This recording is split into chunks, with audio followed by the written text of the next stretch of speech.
can call from anywhere. So if you're not going, you better call. Call in, check in with your customer, see how everything's going, ask how everything is, see if they have any questions, but also let your customer know, I will be checking back in with you in 7 days. Always tell your customer when you're going to call them back.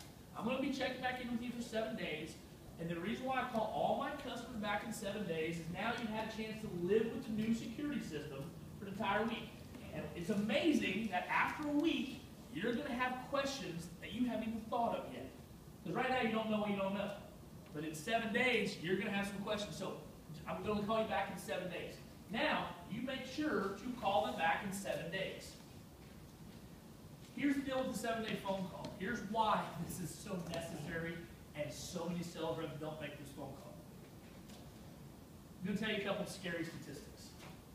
One, you do know that we have a 7-day familiarization period on the contract, right? Yes. What's that for? For people that's not really technology savvy, give them opportunity to learn the system. In the event their alarm system go off, it won't create a false alarm. Now you do know that we still call them. Yes. But if we don't get a hold of them, Right. No police comes out. we don't send the police. But if you just open the door, set the alarm off, and we can't get a hold of you, we'll still call you, but we just won't send the police. That bothers me a little bit. But here's the two statistics that I hate. We know that 97% of our customers within the first week of owning it are going to have a false alarm. They're going to accidentally set off the alarm. 97%. That's a stupid high number. Wow. 97% are going to false alarm. That's not really the number that bothers me that much, though. Here's the one that does. 28% of those customers that accidentally set off the alarm within the first week never turn it back on again. Yeah, they don't use it. It becomes essentially a gym membership for most people. They have it. Most of them are too embarrassed to even call and cancel. A lot of them call and cancel after that first week because they set it off. It's because it scared them. It freaked them out. I don't know if you've ever been in a house that had the alarm accidentally go off before. You have no idea how loud it is until you're in a house and it accidentally goes off. So, well, even with the installer, but the installer's supposed to warn them, but sometimes they forget. I was in the other room texting my manager, like, Yeah. oh, it's done. He's just going through everything, And it's loud, isn't it? It freaked you out, didn't it? So, put yourself in a customer's shoes. They did not mean to set it off. Here's what they start thinking. What happens if the police show up? What are my neighbors thinking right now? Did I scare them? What are they going to think if I say, oh my God, I can't use this thing? I'm going to get charged. Oh my, so they start overthinking it, and now they don't even feel comfortable setting the alarm anymore. Here's how real this is. I've been in this industry since 1997. Soon after it, 1998, because I started in 1998, I bought my first security system for my house for my wife at the time, and because I'm selling the product, I wanted the product, right? So I bought a security system.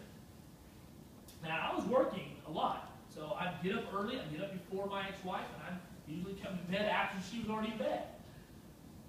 So I started trying to get into the habit the very first week, because it was new to me too, just like it's new to most of you. So I would, when I left to go to work, she's still in bed, I'd set the alarm.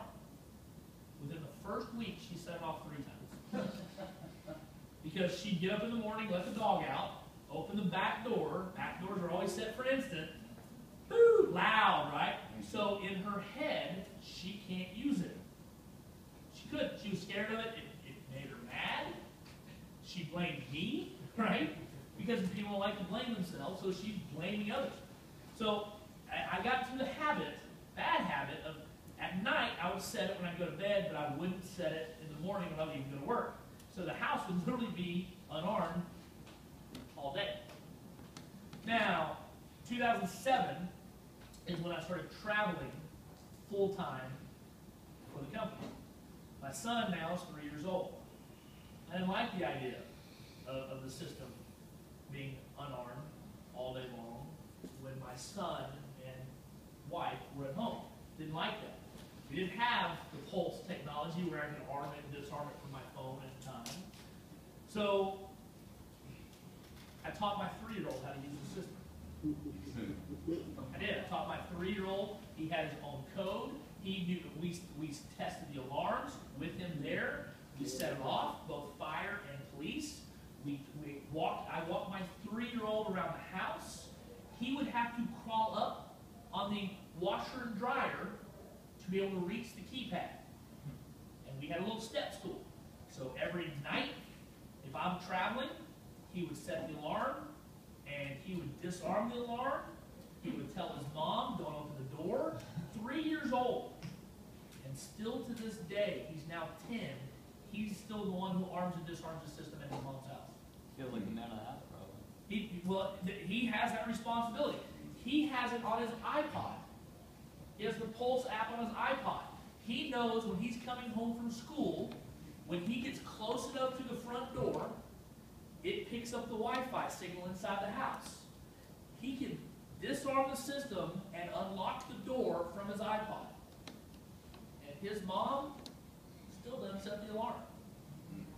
She's still scared of it.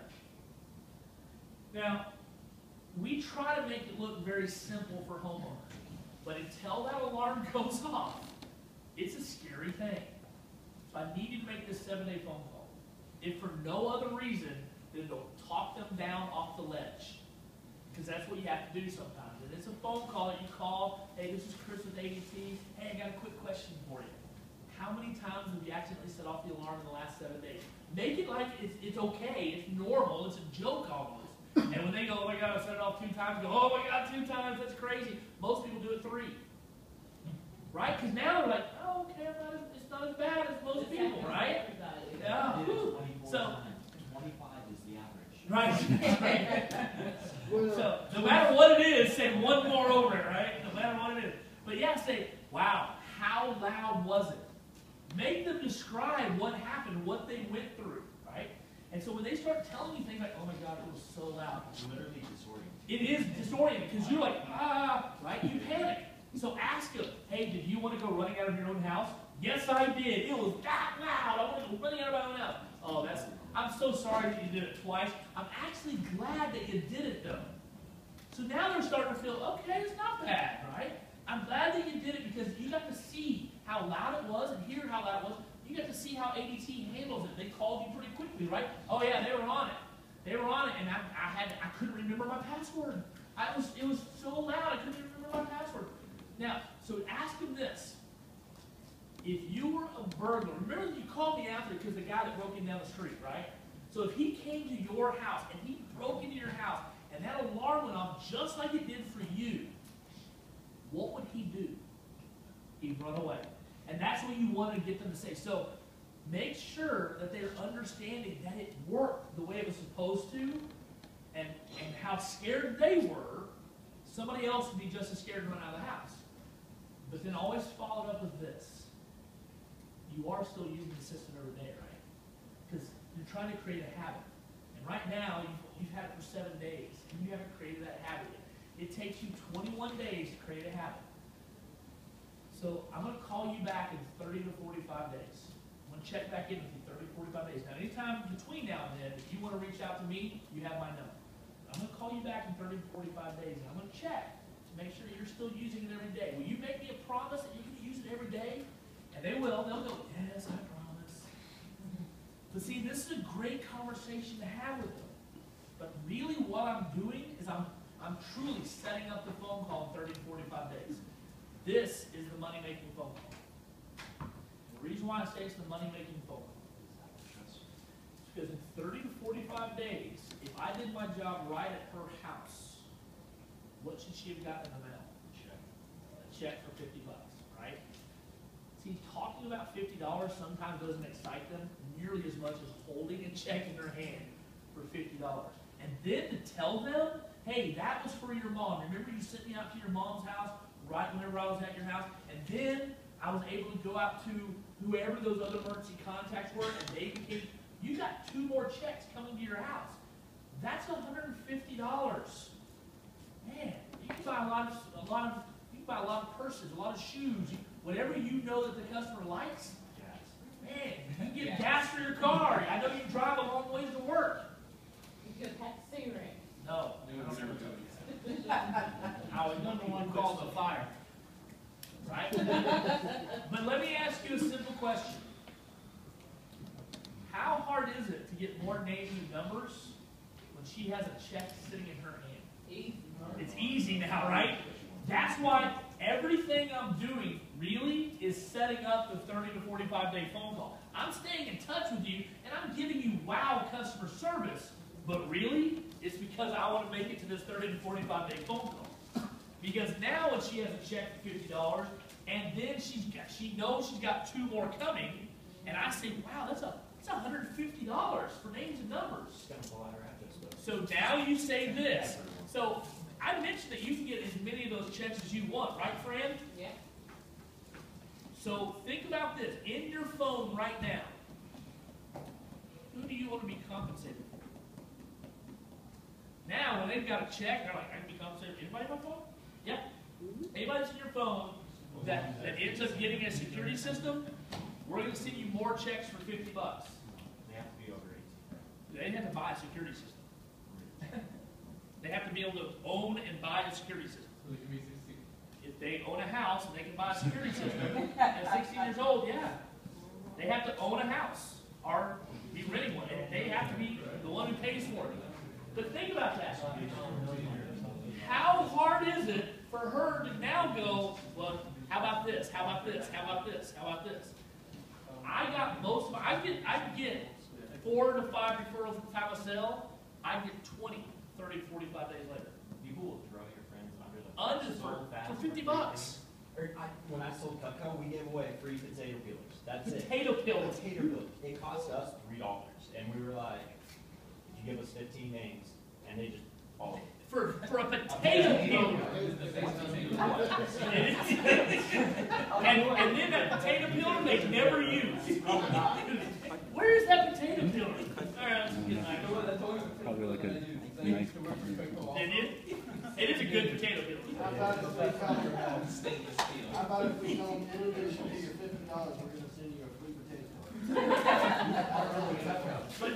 But that's what the continuous customer contact can do for you if you actually do it. Now, in order to do this, you've got to stay pretty well organized. I have a day planner. You have an iPad that every morning when you wake up, you can have it put into, you can either do it in Salesforce. I would recommend doing Outlook. Put it in Outlook. Hey, I've got to call them here, and I've got to call them here, and I've got to call them here. Because when you put it in Outlook, or you can have the apps that says reminders, when you wake up in the morning and you turn on your iPad, what's there on the front screen? All the stuff you've got to do today. Let the technology help you. Can't you disposition it too? You can. Yeah, absolutely. Emergency contacts, Yeah. generally what I've seen is they just put my name, like if I own the house, I put my name and I put my wife's name. And here's why. Because the way that people act.